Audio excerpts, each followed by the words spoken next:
Yeah. Good morning, ladies and gentlemen, guests, and the Canton of Vaud for welcoming us and for giving us the opportunity to have the 11th SIIA Summit here at the first time in Vaud. So when I was asked to give a speech as a keynote, I didn't know what to speak about. I have been speaking this whole week all around. We can talk about impact, sustainability, fractured world, geopolitical situation. Every topic, every word has been used too many times now. So let me just start with being very, very thankful to the Canton of Vaud, to EHL, to Andrea, to Raphaël for making this possible here. A very short history of SIIA, because SIIA is the first time doing this here. So we were founded in Zug more than 10 years ago. We have done more than 10 events all over Zug, Zurich, a couple of them also in Geneva. And what made us special is that we united entrepreneurs, academics, investors, and experts, not only from the region of where we were, so we were very much focused on the German part of Switzerland, but from all over the world. So starting from the Vatican to all organizations over the world, they came to us from all over. And we have built up a platform for best practices. Many deals have occurred in SIIA between investors and entrepreneurs. And how to incorporate or bring in impact investment in the main financial sector.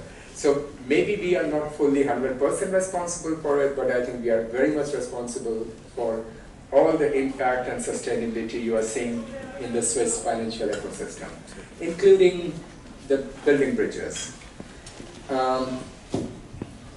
What I wanted to say is money with conscience. So money itself, I have been working more than 25 years in the sector of impact investment and sustainability. Money itself is neutral. It's about how we use it. That is what matters everywhere. We can build hospitals with it, or we can build bombs with it. The difference is the intent and the accountability of those who have it and those who are using it. So what we believe in, and what I have been active more than 30 years on it, is money as a force for good. It means, I don't want to say we should replace products, services, policies, or community, but money acts as a scaling. Any project, anything that's happening around the world, if you need to scale it internationally, you need the money. Unfortunately, we live in a very, very fractured world at this moment. Despite of all our activities, all our efforts and everything that we have been doing the last 25 plus years, like my friend Al Gore also mentioned the same, we are running out of time. The emission is rising, pollution is rising, plastic is rising, and war is rising. We are getting more and more wars. We even have war at our boundary of Europe. And of course, greenwashing also is rising, which is eroding trust. And another point which I also mentioned in Zurich a couple of days back, people often think it is the economics that runs the world, it's the money that runs the world. Unfortunately, history has proven us that's not the case. It's the politics that runs the world. It's always the decision-making thing. And when we are talking about politics, and when we are talking in where we stand at this moment, we were just a couple of weeks back in Mauritius, where the government is strongly facing or focusing towards control of emission, removing plastic, cutting down fossil fuel. On the other side of our ocean, we have politicians who are talking exactly the opposite, who think climate change is a joke. So in this fractured world, we have to make a stand, and we have to stand together to see to it that we save the world for the future. And the last point I wanted to mention is the technology. We stand at the crossroad of a technology. Most of you are aware of it, is the artificial intelligence. We can use it to diagnose diseases. We can use it to optimize our energy grids. And it can also be used to run trades. But what we have to imagine or understand, AI is like a child, is growing, is learning, and is learning from us. That means all our biases, all our prejudices, all our ways of thinking, it's also learning. So we have to be very, very careful because it's going fast and it's super intelligent and it's far more efficient and effective than us. So what we have to really watch out is what are we feeding it. So we can make it a creator, we can make it our savior, which can save our humanity from sicknesses, climate change and everything, but it can also be our destroyer. So we really have to watch out what we are feeding it. And I can go into detail, but not for now. A call for action today is please, when you do investments, we have been doing it more than 25 years, invest with foresight. Don't look at quarterly returns, look at the damage you are doing or the resilience or the stability. Enable politics with economics. Use your money, use your investment to see that you can help the politics also move in the right direction. And lastly, use technology wisely. When we are feeding the AI, we also have our own AI products. Please use it wisely, feed it wisely. So with this, I want to stop. I just wanted to remind you, I don't know how many of you have read the book Hitchhiker's Guide Through the Galaxy. It's one of my favorite books, where you had Marvin, the little robot who has a brain as big as a planet, which can solve any problem on the planet. And what did we ask it? Or what were the people asking it? Marvin, get me a tea. Marvin, get me a cup of coffee. Marvin, open the door. That's what we are doing with AI. So please be careful what we are using this AI for. And with this, I really, once again, thank the Canton of Vaud and EHL. And with this, I welcome Andrea to take over from me. Thank you, Andrea.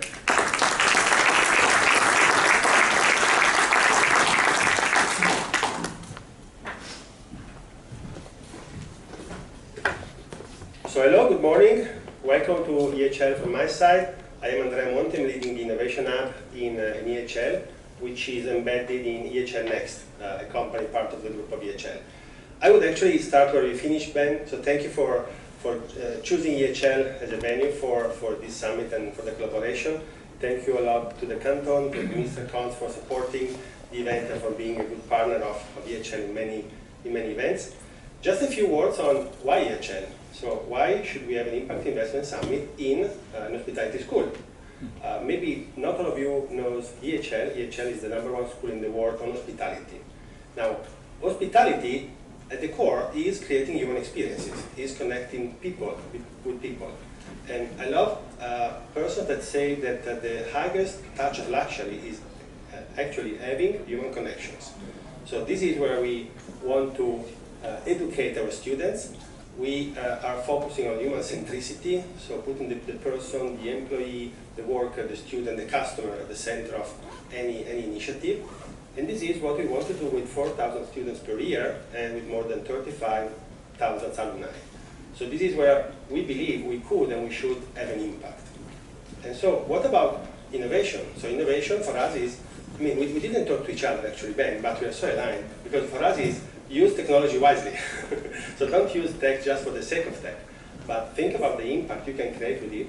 And also from a service experience perspective, we say that the best technology is the one that you don't see. So when you are in an hotel, when you are in a restaurant, you should not see robots going back and forth. Actually, you should create human connections there. I believe we have we are lucky on the fact that we are at the center of a so-called knowledge triangle. We have students, we have researchers, we have industry expertise, and for a person passionate about innovation like me, this is really a playground, because there are multiple ideas, there are multiple sparks coming out every day, mostly from the students, I would say. We have a few of them here that went through our pre-acceleration program, but also we have a lot of challenges from corporates. And this is really the place where we want to stay, so helping corporate public organizations to solve challenges with solutions coming from our students and the ventures that work with us. We call it open innovation. It is maybe a different way or a specific nuance of open innovation. So it's not about technology transfer, it's not about IP licensing, but it is about creating the opportunities for collaboration. And that's because, again, we feel that our community has got the right skills to foster this. That's why we have a big Open Innovation Summit in May, every May. So the call to action for me is actually mingle with other people today, find opportunities to work together, to collaborate together, because now you're representing the investment part of it. We might have the industry part, and this could really be the nexus of different stakeholders to create more impactful solutions. So thank you for being here again.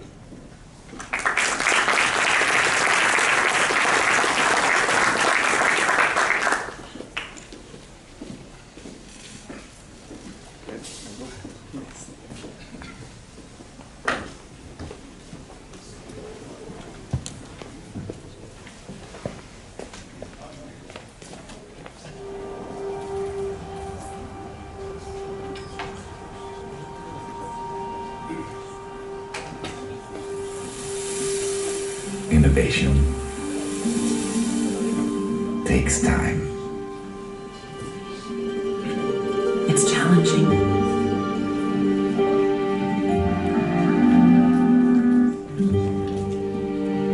Frustrating.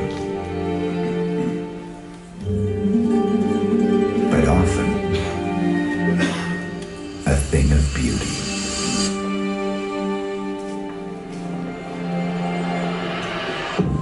Innovation. We understand it takes ideas, dedication, vision. Above all, it takes people, entrepreneurs who love to innovate. Startups that love to make change. And companies who are not scared of taking risks or wonder what could be. Vaud is one of Europe's leading innovation hubs with a vast number of growing industries. It's where Swiss quality of life, stability, diversity of skilled labor, talent, and academic research are all linked together to grow ideas and innovate. Our ecosystem is rich with diversity, setting up endless possibilities between many different sectors. We act as a bridge between startups, corporates, investors, and entrepreneurs. We understand innovation takes connections, support, and financial incentives. That it takes collaboration, talent, and the most advanced technologies to push ideas forward and bring them to market.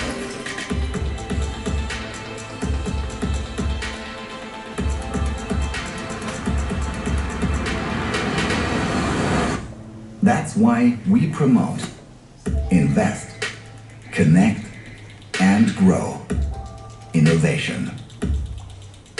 Vaud.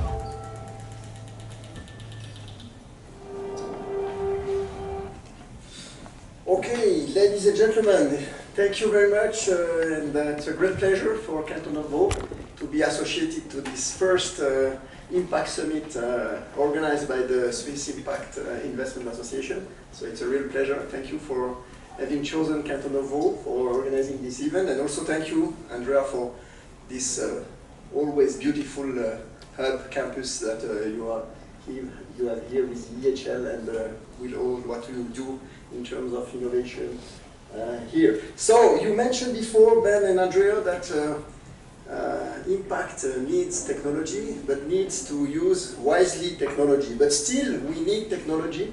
We need solutions to improve and to develop solutions for the current challenges we have for our society, for our economy, and also for our climate and for our earth, basically. But still, we think that technology is one of the driving engines to make sure that we will also reach the target, not only in terms of zero net emission by 2050, but also in terms of all the climate change challenges. So let me just give you some facts and figures about this.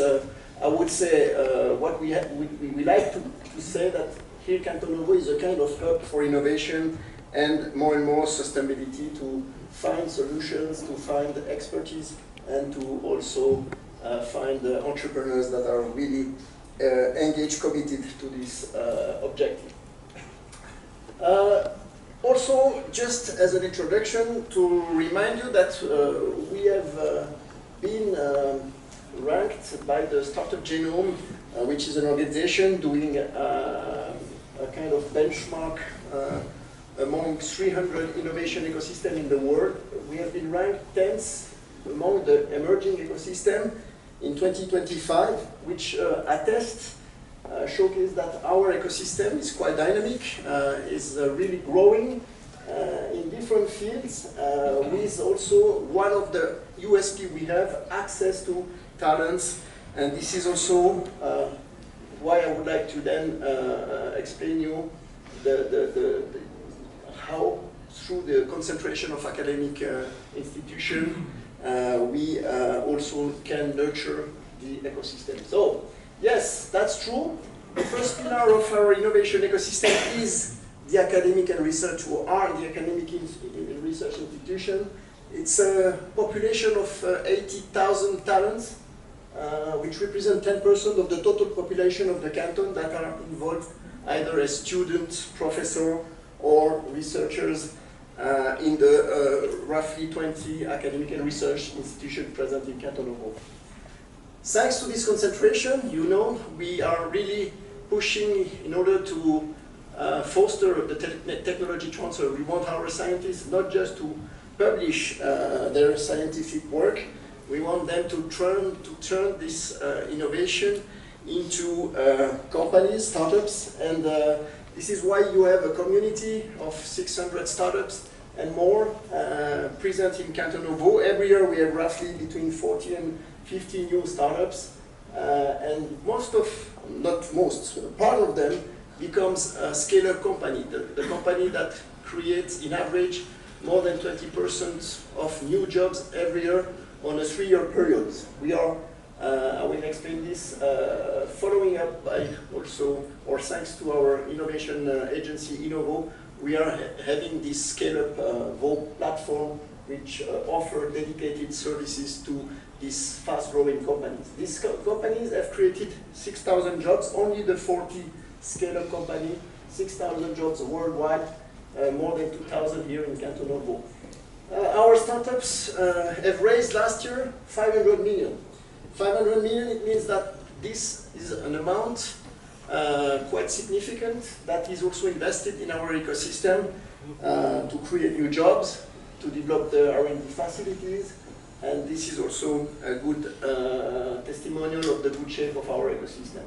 We also have corporate companies that are quite active, and not just to mention Nestle, but for instance, we have also an initiative called the Trust Valley, which is a kind of platform hub for innovation in digital trust and cybersecurity, and we have companies like Etat, Logitech, SIIA, as well as Kudelski that are also very much involved, with also global players like Fortinet, to really help also startups through an acceleration program, and to also help SMEs to be more resilient in terms of cybersecurity. So it's just an example on how our high-tech companies based in Vaud, there are 2,000 high-tech companies representing 50,000 jobs, how these corporates also are also more and more converging with startups to develop and to scale solutions at worldwide level.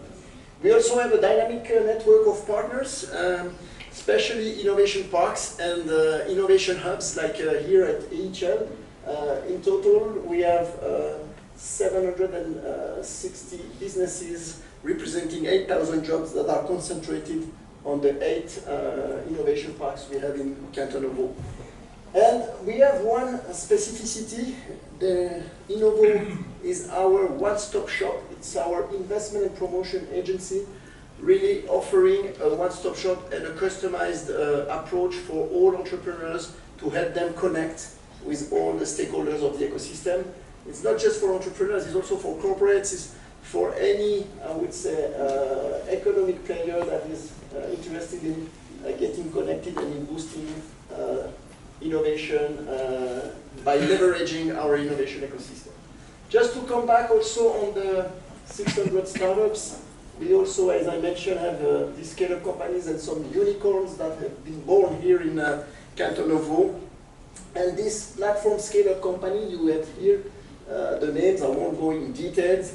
All these companies are in diversified sectors, from life sciences to AI, digital technologies, clean tech, as well as food and nutrition and precision engineering. All these companies are also testimony of the variety and also the strong diversification of our economy and our innovation ecosystem. But also to mention that this scale-up Vaud platform, I really encourage all investors to pay attention, because these are the companies that are really growing and also opportunities for investments. Also to mention, talking about sustainability and technologies for environmental and climate issues, Canton of Vaud is the canton with the most startups involved in these sectors.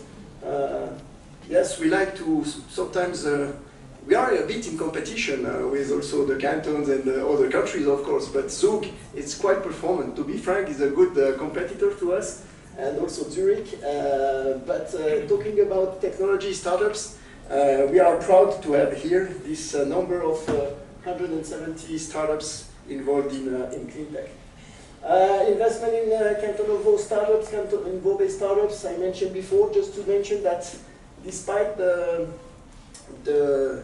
I would say, difficult situation also to raise money after the COVID, and also because of the, I would say, the financial market that are not sometimes in good shape, our startups have performed quite well during the last 2 years, and this is also a good point. What do we offer? I won't go in details, but it's a network of partners that are really helping, supporting all the startups, SMEs, corporates, through financing, coaching, innovation parks, cluster organization. I will just give you some examples in terms of financing. What do we do as Office for Economic Affairs? We offer to start a company deploying R&D activities and developing a new technology in Canton of Vaud, financial incentive that can go up to 250,000 Swiss francs within a period of 5 years. The FIT Foundation can offer loans from 100,000 to 500,000 in addition to the subsidies and to the incentives that we offer at the Office for Economic Affairs. Then we also have an organization called Cautionnement Roman. When the company starts to scale, to sell its services, its products, its innovative solutions, then we can also offer a guarantee to a bank loan, as we know that banks are not so much willing to supporting in the early phases of the development of a new company, so we can also offer guarantee on bank loans. There is also the InnoSwiss platform that you most probably know. So that's the type of, so we don't deliver all services through the cantons, but we have a network of partners that are really helping in nurturing the ecosystem in Canton of Vaud, and we have Innovo, as I mentioned before, as the one-stop shop if you are lost in this, I would say, network of partners and services that we can deliver here. We also have the technology parks, I already mentioned them, and I would like to finish by saying a few words. Three years ago, just after the COVID, our government announced the creation of a new fund of 25 million to support what we call the sustainable economy, or more precisely to help our SMEs, the traditional and the innovative one, to go towards this sustainability. And this is why we have dedicated support grants for developing a new business model, for integrating sustainability in the strategy of a company, for developing a roadmap, especially for industrial companies, to set up a strategy to go to zero net carbon. So this is not easy for companies to know about what are the experts, what are the steps, the milestones to fulfill this obligation of the law the loi sur le climat innovation that will that oblige companies to reach this zero net carbon till 2050. So we have incentive to help the company to go towards these objectives. We also have incentive to support innovative and collaborative projects when companies go together. If 3 companies are developing a new product, a new service, they can obtain up to 100,000 Swiss francs. We have done this call for projects in different fields, nutrition, construction, we have done in industry, in tourism. So this is also this sustainable collaborative projects, a way to support the sustainability. And we also have support to low-tech startups. Not all startups are startups involved in technology. So there are a lot of startups, especially here at EHL, which are really bringing to the market innovative solutions that rely on an innovative business model, but not necessarily on the technology. And for this company, we also have an incentive that can go up to 50,000 Swiss francs in 3 phases, where we take 50% of the total cost of the project. And we have also support to promotional activities, events, or podcasts, it could be also. And we also have this Viva platform, which is, I would say, a platform showcasing all the companies that we support through the Fonds à l'économie durable, and also listing all the financial and available grants at federal, cantonal, and communal level. So that's about it. Thank you for your attention, and feel free to come to us, Jan, Costa, myself. We are there to answer all your questions. And once again, thank you very much for hosting this event here.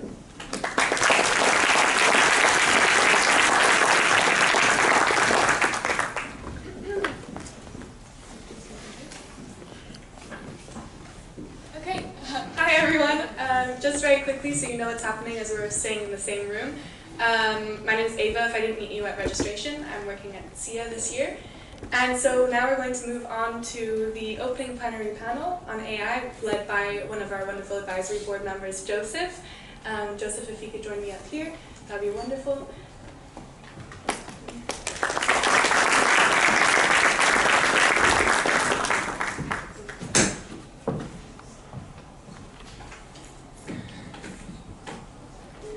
Good morning.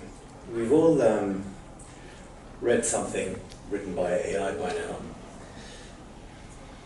and thought, can I really trust this? And given the amount of work we all do across so many things, it is sometimes taken for granted. But imagine you're in a pension fund allocating to infrastructure or any other asset class that has massive global ramifications, or that you're investing and allocating capital within carbon credits or any other type of instrument that has a knock-on effect, whether it's from a development bank or even from political decisions. The trust gap is difficult to underestimate, and we're all feeling that anxiety. And it's often said that capital moves at the speed of trust. I've spent the last 17 years at the intersection of alternative investments and the plumbing of finance and the black and white risk-return world that our operating model works on, and how to adapt it to a colorful world for blue, red, green, and how to scale impact through different sustainable models. And I cannot think of anything that comes anywhere close to AI and blockchain in its ability to accelerate how trust redirects capital towards impact, negative as well as positive. There's a lot to be anxious about, and although many of the issues can be areas that do concern us and our children, we're going to spend today mostly focusing on how to recalibrate that trust for more of a positive impact and a societal aspect of how that trust is built, mainly as we redevelop different asset classes. And I wish Universities was around when I tried to do a first project on this, which was a carbon-backed stablecoin, and discovered the concept of DMRV, which is effectively the foundational building blocks of how we decompose trust. And that's what we're going to cover today. those foundational building blocks for trust. Decentralization, or digitalization, democratization, whichever way you want to look at it. Measurement, how we put that together, what do we look at. Reporting, how it's aggregated and fed up the scale. And more importantly, validation. And if we can get that right, we can build entirely new asset classes, from outcome-based funding to entirely new basis for how we allocate, and even creating new asset classes such as debt swaps on sovereign level, and all of the knock-on effects that come in from that. And we're privileged today to be joined by an exceptional panel that's shaping each one of those solutions. So I'm going to invite on stage one by one. If I could start with decentralization and invite Scott Phillips to the stage. Scott is CEO of Vaud Ventures, a legal technologist. Scott is pioneering the vaulted open objects infrastructure, which is a rights-based model of digital commerce and identity.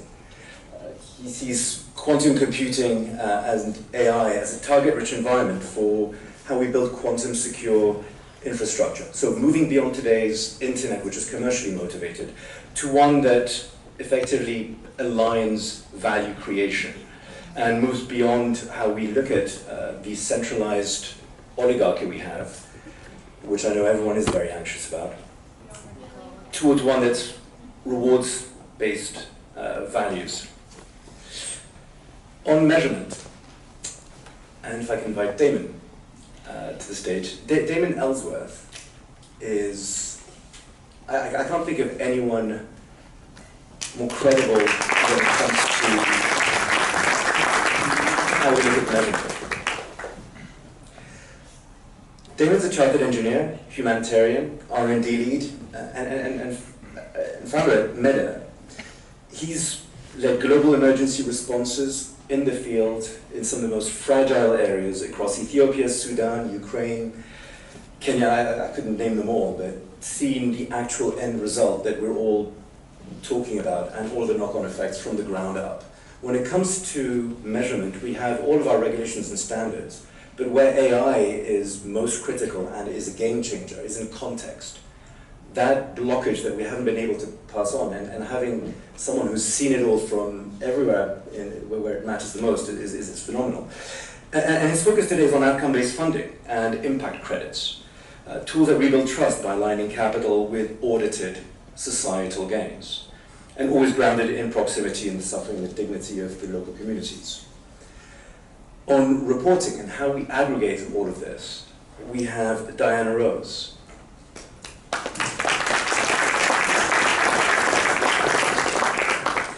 She's the head of ESG solutions at SIIA.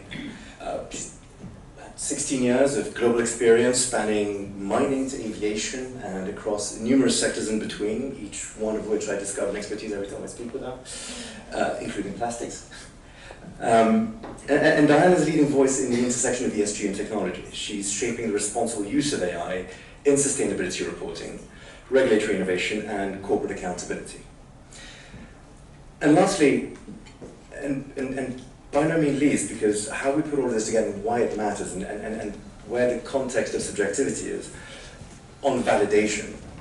Kashan Amar, who is the former head of human rights at the UK Ministry of Justice, with over 25 years in counterterrorism, international relations, and AI ethics. Kashan is now researching how AI can both empower societies and be weaponized through manipulation, disinformation, and crimes committed by AI, advising governments and industry on how that context and where we really calibrate where subjectivity lies. And he brings a critical lens of psychology, law, governance, and legitimacy. He's running a little bit late, and I'm hoping he'll just jump up on stage as we kick off. And before I sound like I'm introducing a jazz band or about to jive on drums, I'm going to stay with the backup singers. And we're going to embark on firstly, covering the trust deficit. We'll then move on to the solutions that each are building to address that trust deficit and how we look on to the next decade ahead. And with that, if I can kick off with you, Scott. You've argued that today's centralized AI is a rug pull waiting to happen. From your perspective, what does governed AI look like, and what should impact investors demand from their infrastructure? Governed AI is a concept that we like to distinguish from AI governance. It's really about digital rights and duty of care. So my company is bringing to market what we call the Vault Objects Infrastructure, and this is a technology that can really bring digital rights and common law principles into the digital world. The digital environment didn't come fully formed, and it didn't come with a protocol for, even for digital identity, and it didn't come with a protocol for digital rights and this concept of duty of care. So people who build systems, these AI systems, they owe everybody a duty of care to not cause harm, and users of these systems also owe a duty of care to not cause harm. I mean, we can see this in terms of systems like Midjourney, the AI image generators. I mean, you can generate images with those things that are completely lovely. But you can also create material with those things that are downright defamatory, sexist and racist and all sorts of things. So people owe these legal duties anyway, but there's not a real part of the protocol that can tie those down to cryptography and proof and trust. So that's what we're looking to do, is to bring the power of digital technologies and cryptography to these legal concepts and really ground them in a new kind of developing reality. And this path has been charted in many ways by blockchain technology. But there's another piece behind that which is coming at us called quantum computing, which we'll get into a bit further. And really what we're looking to do now is to build a framework that is resilient against this advent of quantum. Thank you. Diane, you've described AI as a precocious intern, full of massive potential, but prone to a few mistakes. From the perspective of corporates as well as investors, where are the biggest trust gaps that you've seen in ESG reporting, and what practices can help to close them? So yes, I think so. That, just to put that in context, we did some research into the role of generative AI in corporate reporting and preparing the annual report and other documents that investors are making decisions on, and trying to find a framework of like a sort of principle for us to think about how to use generative AI. And I think I think that principle actually stands across different domains as well. Whenever we're trying to think about the importance of trust.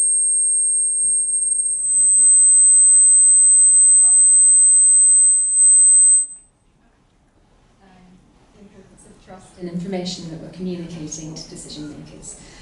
So I think at the moment in the ESG space particularly, there is a deficit of trust, and one way we could look at this is by greenwashing, the lens of greenwashing, which is essentially companies misleading the market and their investors and their consumers by making claims about their sustainability performance without backing those claims up with action in a sort of simple way. And it's a dysfunction of the market, and it undermines trust by the investor and the consumer, and I think also damages the company's own, motivation.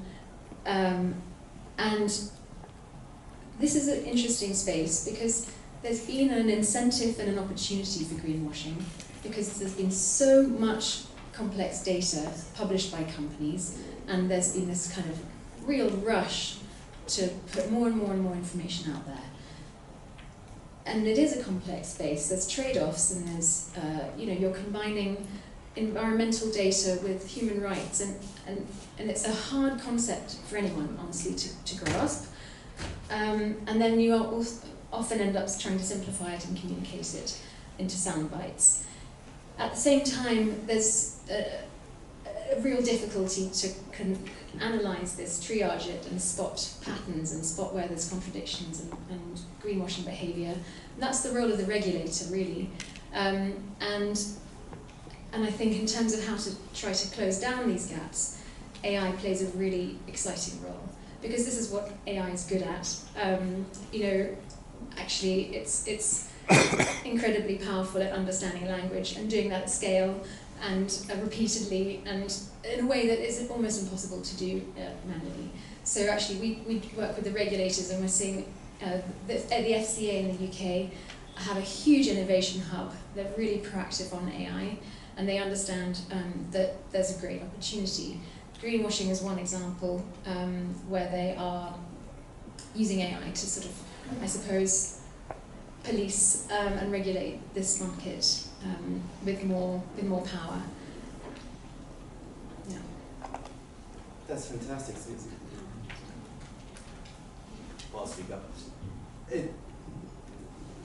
And I've experienced that from the top of the food chain in terms of pension funds and how we look at it even as all the way to the bottom up. Damon, you spoke about the widening trust deficit between funders and humanitarian actors. And from your experience on the ground, what does that look like? And what are the barriers to engaging financiers and investors when funding humanitarian and the actual impacts on where humans have impact in particular? And with that, and just to tie it to many of Diana's comments, there are regulations such as the Corporate Sustainability Due Diligence Directive in terms of supply chains, getting that right and how we measure within the financial sector the societal impacts all the way down. You see it from the ground up. Where do you see those main barriers? Thanks, Jeff. And thanks so much all for having me and for your attention, which I 100% recognise as a commodity, and I'm going to come back to that. But to kind of amplify this point about the trust deficit, I'll share that in 2022 I arrived in Poland on the 27th of February, and there were 140,000 refugees arriving every single day. And I went to assess the needs, to speak with the local authorities, the train station and one of the border villages that were receiving so many of these individuals, and it just felt like the world's eye was on our position in eastern Poland and of course on Kyiv. Once we had a good idea of what the needs and the gaps were, MEDEA, by the way, is a humanitarian organisation focused on the most vulnerable, fragile states, Afghanistan, Somalia, South Sudan, and so on. And so I went and met with one of these major government donors, I won't say who. They funded us a lot in the past, and we said, we'd like to apply for $12 million grant funding for this next 6-month period to distribute a lot of non-food items, blankets, and provide basic health care to supplement the local capacities. And they said to me, don't come to me for anything less than $20 million US, which is a lot to spend in 6 months with accountability, transparency and integrity. Versus our team that in December last year had to pull out on the last humanitarian flight from Yemen because it was being less than 20% funded based on their annual appeal for as long as anyone can really remember. So the needs in Yemen are massive. The fluoride levels in the groundwater close to the coast is close to 50 milligrams per litre, which causes huge deformation to children under 5's bodies. It's like irreversible. And it's very easily cured and stopped. But the funding was just so disproportionate. And it was clear to me then that there's this huge trust gap based entirely on media visibility. That funding and capital flows are being directed not on objectivity, but based on the media's visibility. So visibility over vulnerability. And I think that trust deficit is something that absolutely needs to be corrected, because these forgotten crises are increasing, and we tend to be focusing more and more on what the media is showing us. And of course, with AI and algorithms and so on, we're kind of being drawn into that rabbit hole. I think there is a second part to that question, which maybe we'll hit more in the kind of outcomes piece around ESG, transparency and reporting. But I just really want to leave you with that point about your attention is such a commodity, and there are enormous crises that are not reported in the media that objectively are far, far worse than what hits your feeds each day. So I'll just stop there. Thanks so much. And Kashan, good morning. Morning, I do apologize. No problem. How are you? I'm good. From many of our discussions, you documented how AI is already being weaponized for radicalization, disinformation, and manipulation. What risks does this pose for trust in financial and sustainability systems, and how do we defend against them? Excellent question. I'm glad I saw it a few moments ago in the car. Apologies, everybody. Good morning and welcome.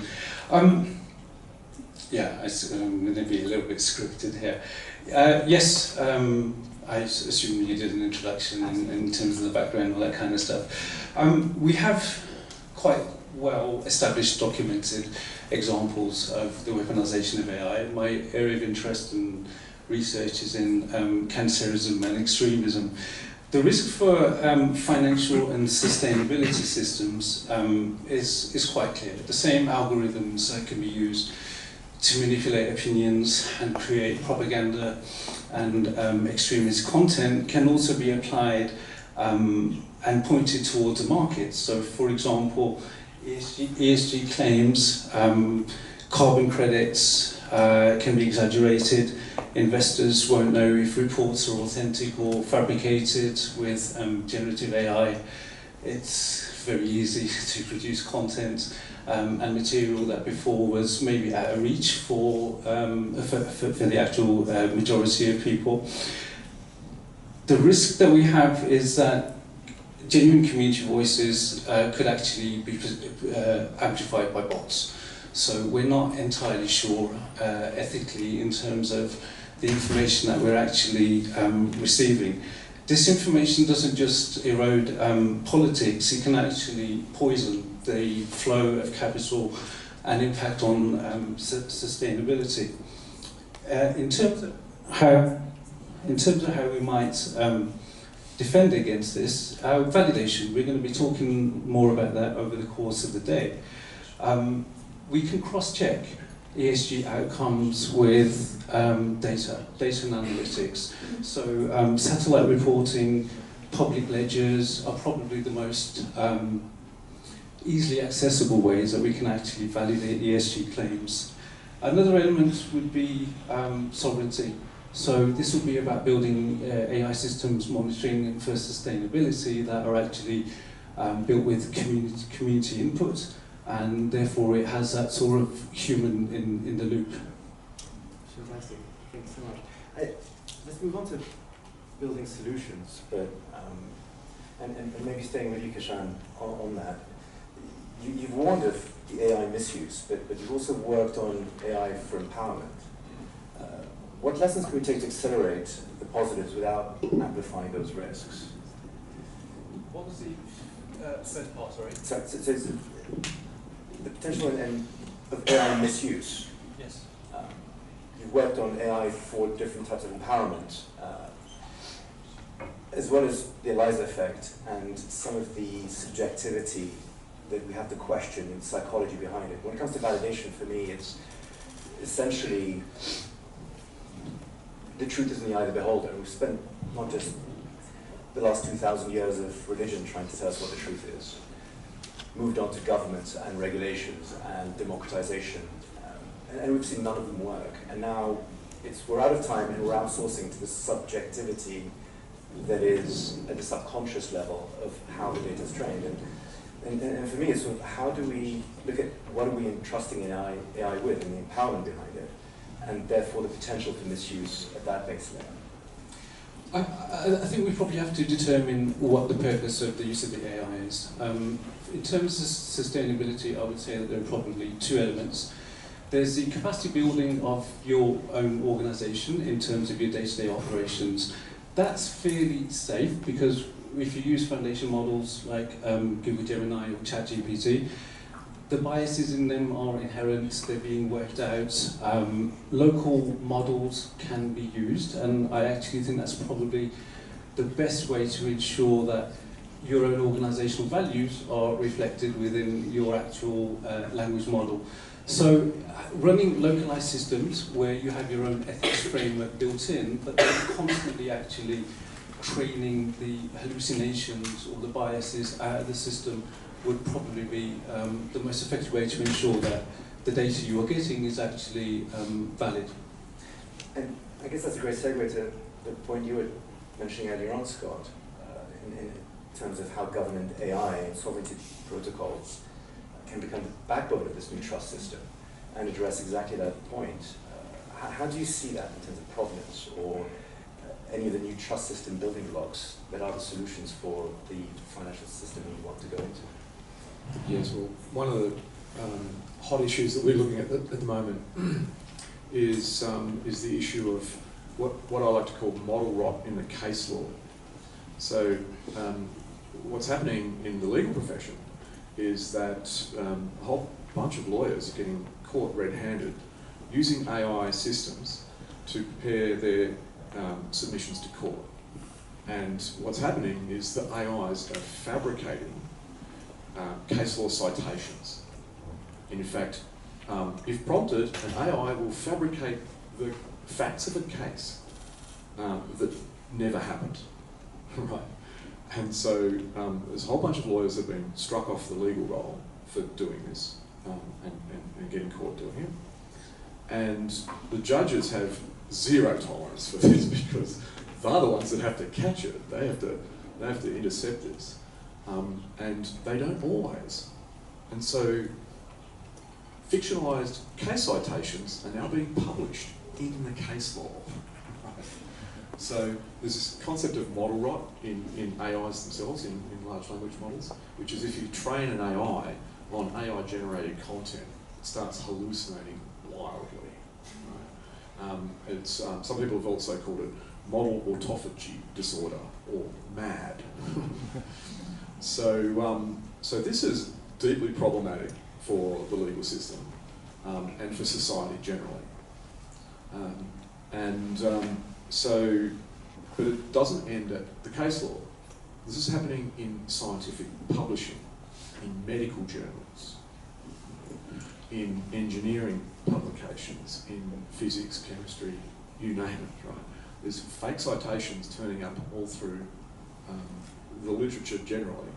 And of course, in these sort of examples, it's critical stuff.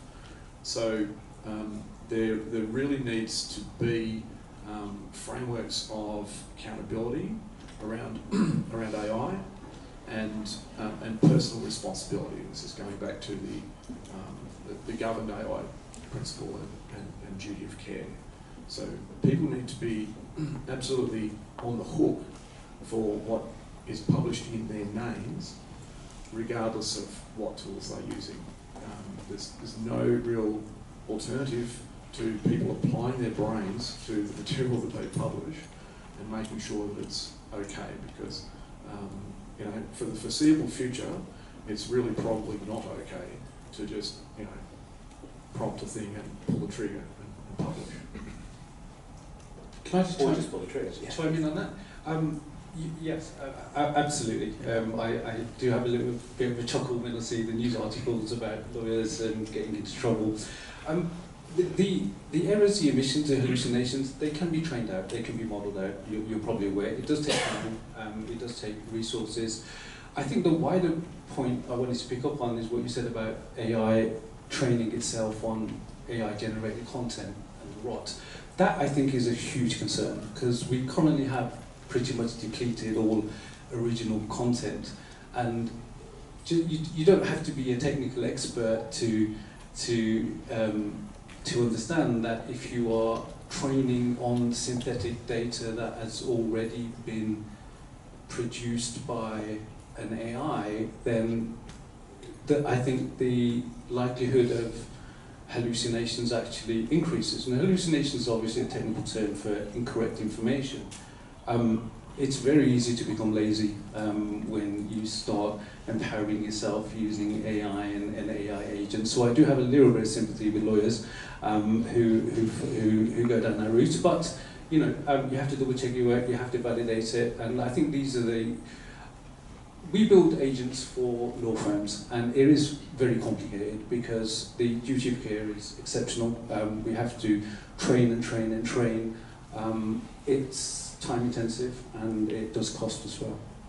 And the law has always been there to sort of provide the guardrails for how society functions, and nothing's far greater as exploring subjectivity than looking at sustainability issues.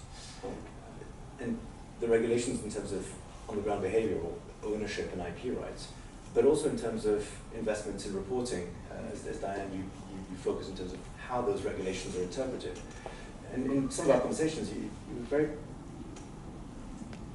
prescient in being nuanced on where we delegate that subjectivity, where we still need the human in providing the right solution. And just bouncing off of Kashan's last point in terms of the agents and the agency that we're providing and deciding how much agency to provide an agentic world in the compliance with legal. And I've always seen legal and compliance as separate. How are you calibrating that? So I think it's, you know, we're talking at the kind of quite a big level here of how we as a society are trying to manage the flow of information. And I guess if you look at it at a company level or the supply chain level for an investment, it's the same principle of there's raw data and it goes through a process of being, you know, understood, decisions are made on it through a sort of food chain, and then ultimately there's an output and there's a decision and there's another output. And I think it's very important to keep this thread of transparency and accountability and responsibility at every stage. Because if the raw data is flawed, then, as you say, it rocks the whole system. So the way that we go about approaching this is with very strict guardrails on what data a model is looking at, and very sophisticated testing and validation of prompts, and then framing what we've done in a way that allows and enables and encourages a human subject matter expert to review the outputs before they then make a decision that feeds into their own you know, ecosystem, whether it's a business or an investor. And I think that in a bit of a regulatory vacuum around AI, we also talk to a lot of companies who are trying to work out how to do this well. What does good look like? What does responsible and ethical application of AI look like? Everyone wants to leverage its potential for efficiency and all the good things we're talking about, transparency, auditability, it's all possible if you look at the positive capabilities. But if you don't do it well, then of course, you know, things can go bad, and then how do you bring it back? So I think a really, really key part of this is in training and skills. So anyone who's, really anyone actually in a business, is going to be either using AI or receiving something that AI has touched. And they need to have their eyes open on what's going on under the hood. How is this model functioning? What data is it functioning on? And why is the output the way it is? And the more understanding education that we can all get, then I think it will really help us as we work this out. The companies that we talk to in the big FTSE corporates in the UK particularly, there's a real range of opinions and appetite for using AI. Everything from the kind of, it's going to solve everything and I use ChatGPT to write all, you know, do all my work for me and it's great, to the skeptics who are very nervous about it or feel like they're being left behind. And I think it's very important that we bring everyone along in a very sort of pragmatic and neutral, step-by-step program, and feeding into that real thoughtfulness of how to do this well, because the tools are going to keep changing, and we have to keep some principles about the data integrity and the decision-making integrity, and where the guardrails, where the AI stops and where the human touches that information. If I could just jump in on that and take a look at it from a slightly different perspective, in addition. I think there's a real opportunity here, as we see this whole digital experiment unfolding, there's a real opportunity to leverage payments and provenance to the task of what I call privacy capitalism. There's a Medium article that I've written on this topic with that title. We're all very familiar with surveillance capitalism. We live and breathe it every day. We know what that is.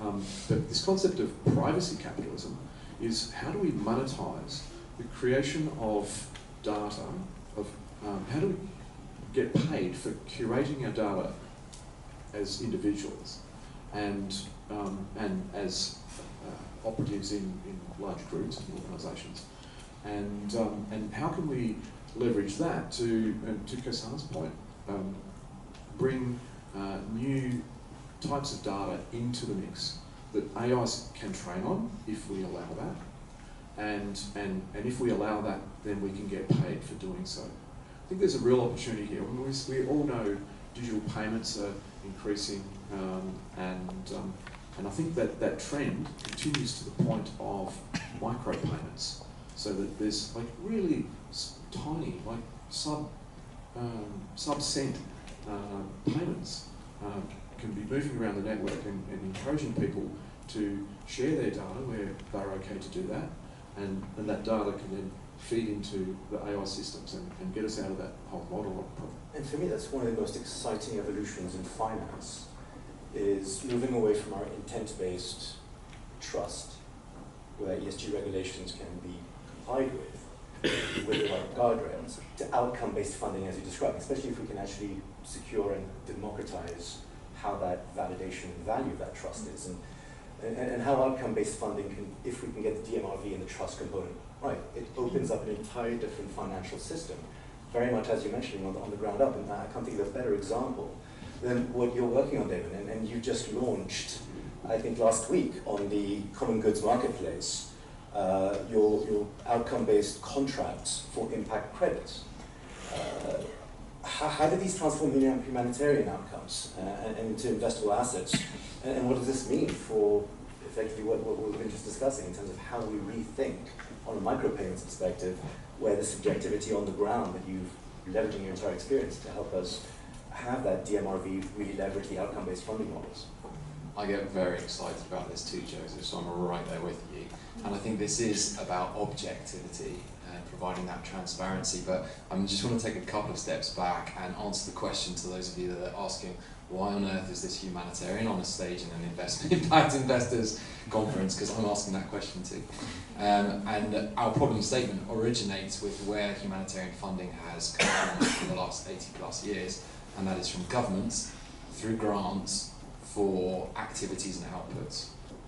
We've learned to speak their language absolutely fluently. I would say Med-Air is best in class.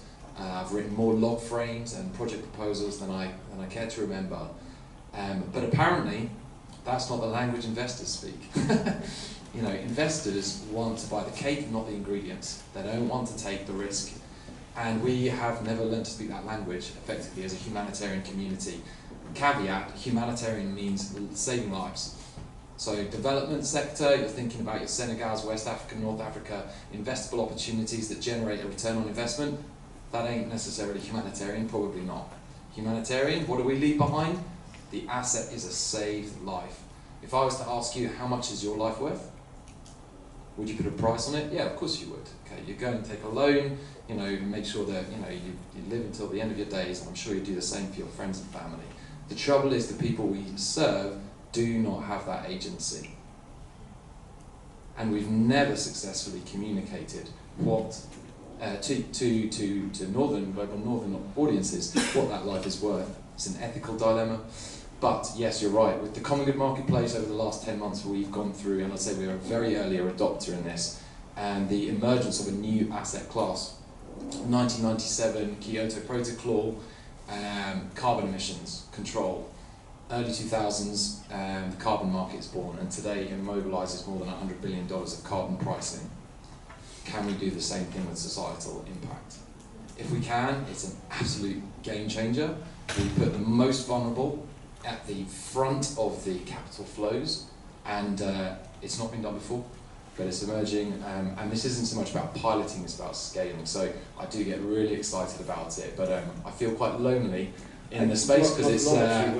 We're right in your footsteps, and we're sort of just designing it if anyone's got any input on this in terms of a water impact token, which is a proof of impact, but with one KPI, which is just water, as the homogeneity needed to scale those aspects. So please press on and lead the way, because we're not going to be learning for much longer.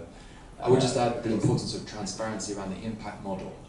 And that's the difference between grant funding, activities and outputs, to outcomes, where we've transparently said we took some assumptions between how raw data measured activities outputs. We've made some geographically specific assumptions based on credible resources. You can agree or disagree, but we're transparent about it, and therefore we've saved lives. Apply some economic markers. Actually, this is the social value of this intervention, and it's investable and tradable.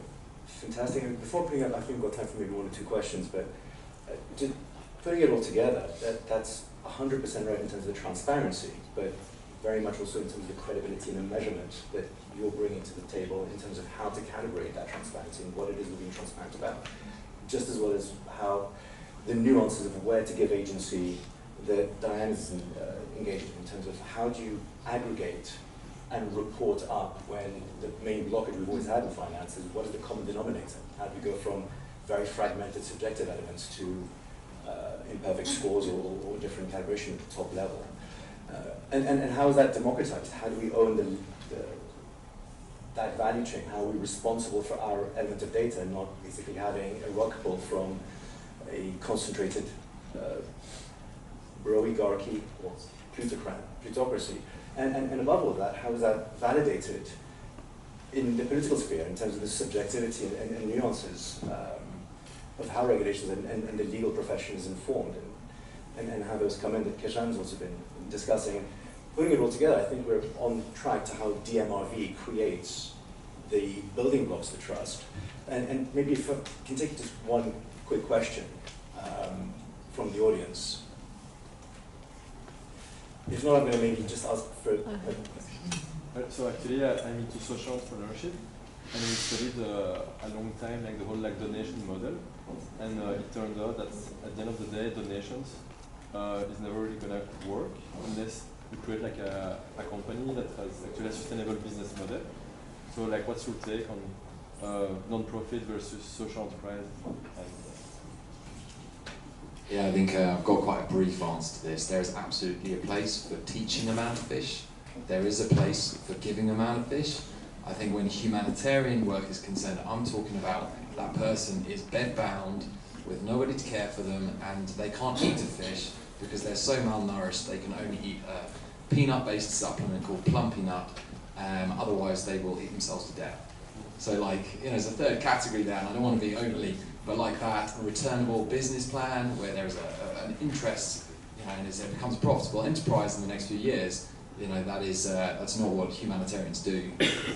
We leave behind a life, and the impact models, the most credible ones I've seen, are the ones that map directly to saving lives. We serve 2,000 people, we save 360 lives, because some people die, there's default rates and so on. But that's the transparency that I think is really needed now to translate that language.